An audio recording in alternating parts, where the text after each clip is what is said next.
Good morning. Thank you for having me speak today. We will have some slides.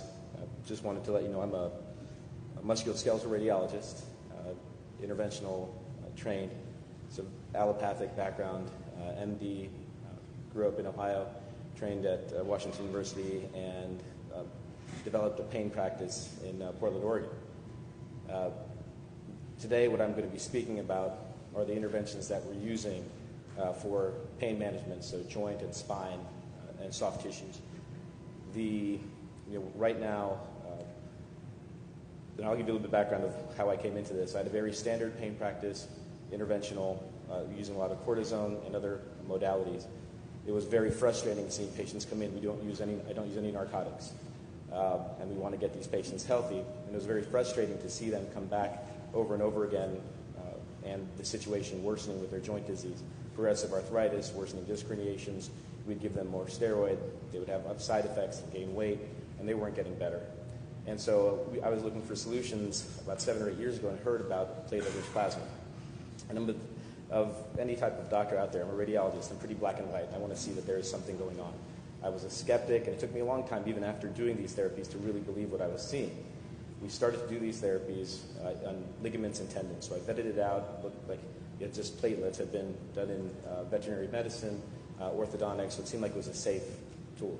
We started using them in soft tissue injuries, rotator cuff, Achilles, those types of injuries, and patients were coming back after a few weeks saying, "Doc, I feel better, I'm healed." And it was shocking to me. So with the benefit of my company that I was working for, we scanned a lot of patients, and the images showed that the situation was better. Over the past, and it was paradigm shifting, so I'd never seen that.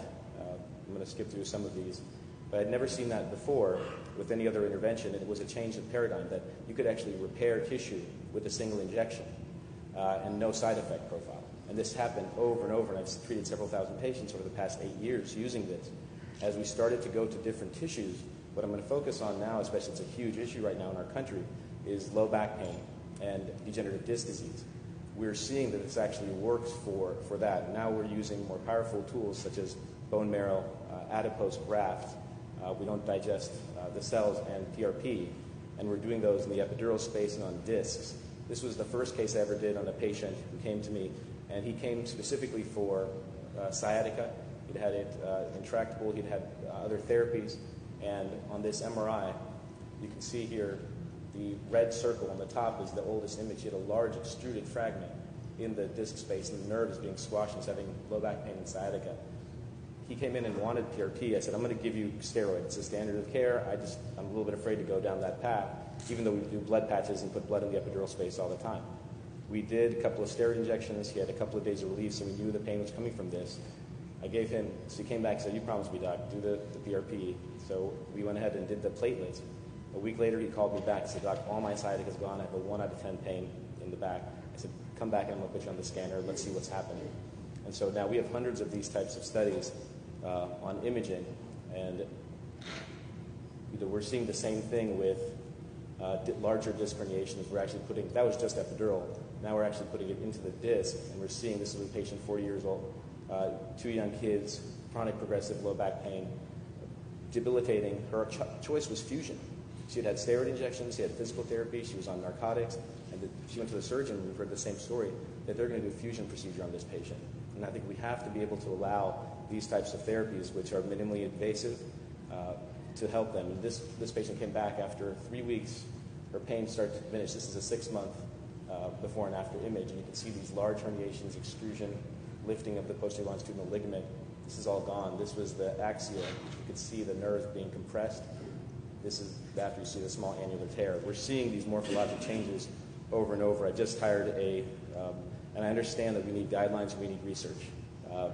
And so I've just hired, even though we're just a small practice, hired a PhD to help us do the research and show this is another clear example of what's happening with this material. An extruded fragment pressing on the nerve root. This was gone after 12 weeks after 1 injection. And these patients they're not showing up acute, because you could say, well, that could go away. These are patients that have had this long term with other interventions, and it's not going away, and then we do this simple intervention and it's helping.